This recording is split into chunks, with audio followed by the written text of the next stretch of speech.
everybody. I am Talya Ginsburg, and this is my show. As soon as I was saying my show, I was like, that sounds very territorial, my show. But it's my show. Talya Full Tilt, welcome. I recently, I didn't celebrate, that's an exaggeration. I recently barely acknowledged that I turned 24 and a half. Thank you so much, thank you so much. Yes, I did. And I think it's exciting because I am now officially closer to being 25 than 24, and 25 feels like a very monumental age. I think just because it's like split in the middle of the 20s, although I don't anticipate that there will be that much of a transitional period of 22 was way more transitional than 25 will be. I graduated college at 22, but for some reason although here's my theory, I think, 20 doesn't really count. 21 to 23, you're in your early 20s. 24 to 26, mid-20s, 27 to 29. See how much I have to think to say simple numbers, late 20s. So I've already been in my mid-20s. But I think for me, I try to be cognizant of trying to enjoy like the specific joys that every stage or phase of life brings.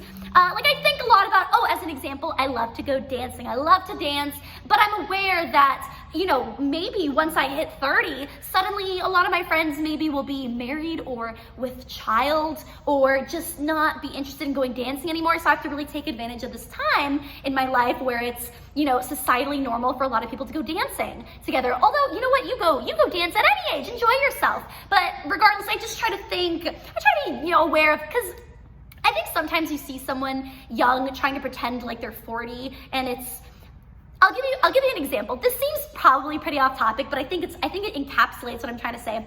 So when I was in college, I briefly worked as a waitress in a dine-in movie theater, which is very interesting because it takes all the difficulties of being a waitress and adds in fun little perks like pitch dark movie theater, loud blaring movie, walking up and down and up and down and up and down stairs while carrying heavy plates of food. And my personal favorite, which is just trying to squeeze down the road to get to the seat you need to serve someone in. So it's really, I'm like, not to be dramatic or anything, but it was exhausting. And I did that like as a seasonal position during the winter time, so maybe that's something to do with the holidays. So one day I'm working, I am visibly very busy, carrying all these plates up and down in and out of movie theaters, and there are these two kids sitting, imagine like 12 years old, and one of them is like, excuse me, can we have lime wedges for our drinks?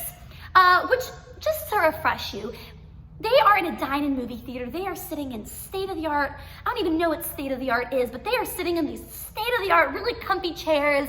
The movie theater provided everyone with a blanket and a pillow. They are eating a hamburger or whatever.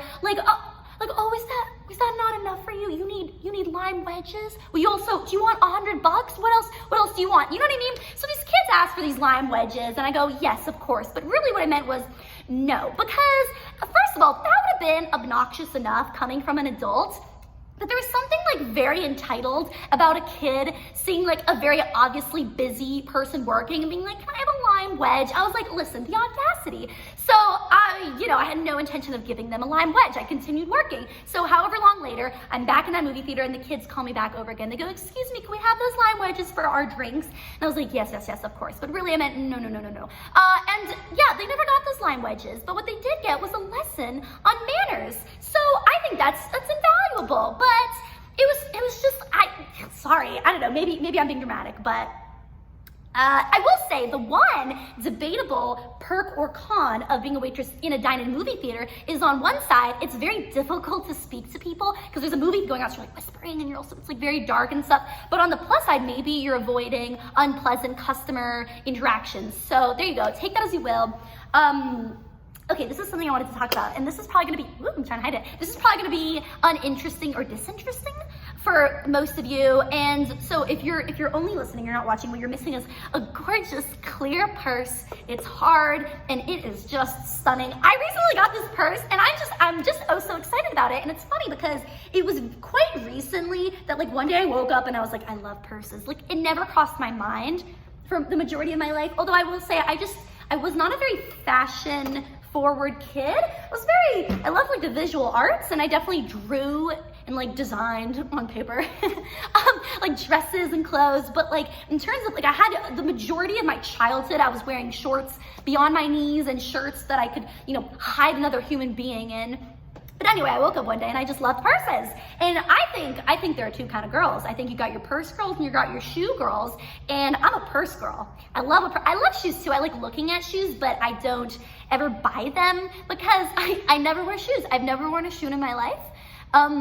You can tell because I just called it a shoon. So obviously I'm not familiar with such topics. Bother someone else with your silly topics. Shoes, not me. I'm Johnny Appleseed. I got feet as hard as a rock. Okay, improv. Okay. The problem is that most interesting shoes are high heels, and I'm a very mobile person. I like to skip and jump and hop. It's like I'm in a production of Newsies. I'm always, I've never seen Newsies, but they always look like they're midair. That's me. Okay, rein it in. Yeah, so I'm not gonna buy a shoe and not use it. So I like to look at shoes, I'm not gonna buy them, but I like a ballet flat, kind of that Miu Miu look, like a little strap with a buckle or a little bow, something of that sort. But I mean, here's how much I like purses. I have another purse. I have another purse with me. As you can see, I like a really standard, just your everyday, really versatile, nothing interesting kind of a purse. This one's really good for if you're a little sleepy.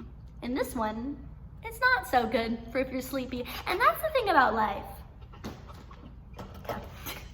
So articulate. Anyway, this has been a real joy for me. Can't speak for you, but for me, a real joy. So thank you so much. And I mean, now I'm just showing you my whole outfit. I was gonna show you the trim of the bottom of my skirt.